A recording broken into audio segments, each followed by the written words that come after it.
हम सब अर्जुन को एक महान योद्धा के रूप में जानते हैं, तो ये समझना थोड़ा मुश्किल हो जाता है कि ऐसा शूरवीर युद्ध के मैदान में अचानक हथियार डालने की बात क्यों करने लगा। क्या ये सिर्फ एक डर था या इसके पीछे कोई बहुत गहरी सोच थी? वो श्री कृष्ण से पूछते हैं, हे जनार्दन, मान लिया कि ये लोग मतलब कौरव लोभ में इतने अंधे हो गए हैं कि इन्हें अपने ही कुल का नाश करने में कोई पाप नहीं दिख रहा, पर हम जिन्हें ये पाप साफ साफ दिख रहा है, हम इस काम से पीछे क्यों ना हटे? और ये सवाल ही एक तरह से पूरी गीता का आधार बन जाता है। स्रोतों को देखें तो ये साफ है कि ये सिर्फ लड़ाई से पहले वाली घबराहट नहीं थी। अच्छा, अर्जुन की शख्सियत में ही एक बात थी, वो एक क्षत्रिय थे, योद्धा थे, पर बेवजह की हिंसा से उन्हें नफरत थी। ये उनके स्वभाव का हिस्सा था। ये बहुत दिलचस्प बात है कि हम हमेशा उन्हें उनके पराक्रम के लिए ही जानते हैं। क्या हमारे पास इस बात का कोई और सबूत है, मतलब युद्ध के बाद की कोई ऐसी घटना जो ये साबित करे? आपने बिल्कुल सही नस पकड़ी है। इसका सबसे बड़ा सबूत मिलता है महाभारत युद्ध के खत्म होने के ठीक बाद। अश्वत्थामा वाली घटना? हाँ, अश्वत्थामा वाली घटना में जब सारे कौरव मारे जा चुके थे, तो द्रोणाचार्य के बेटे अश्वत्थामा ने बदला लेने के लिए रात के अंधेरे में हमला किया था। बिल्कुल, पांडवों के शिविर पर हमला किया और द्रौपदी के 5 सोए हुए बेटों की हत्या कर दी। एक बहुत ही घिनौना काम था वो। बहुत ज्यादा। इसके बाद अर्जुन ने अश्वत्थामा को पकड़ा, उसे जानवरों की तरह बांधा और द्रौपदी के सामने ले आए। पर यहाँ कहानी में एक और मोड़ आता है।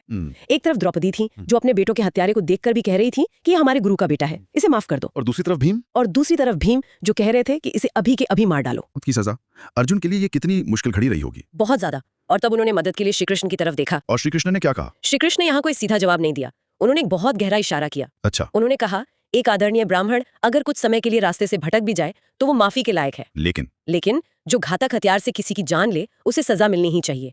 अब देखिए, इस एक वाक्य में माफी भी है और सजा भी। वाह, मतलब ना तो पूरी तरह माफ करो, ना ही जान से मारो। तो अर्जुन ने इस पहेली को कैसे सुलझाया? उन्होंने क्या रास्ता निकाला? अर्जुन ने वो किया जो श्री कृष्ण के इशारे का सार था।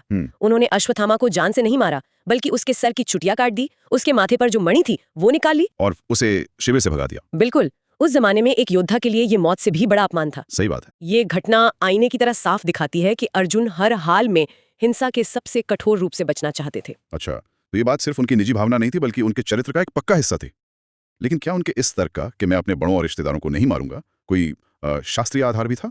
नहीं, ये सिर्फ उनकी भावना नहीं थी। अर्जुन शास्त्रों के ज्ञाता थे और स्रोत हमें बताते हैं कि मनुस्मृति में एक श्लोक है। मनुस्मृति में भी? हाँ, जो साफ साफ कहता है कि इंसान को अपने पुरोहित, आचार्य, मामा, अतिथि, बच्चे, बूढ़े, वैद्य और सगे संबंधियों से कभी झगड़ा या कलह नहीं करनी चाहिए। तो अर्जुन का तर्क हवा में नहीं था, उसके पीछे शास्त्रों का भी बल था। बिल्कुल, समझ गया।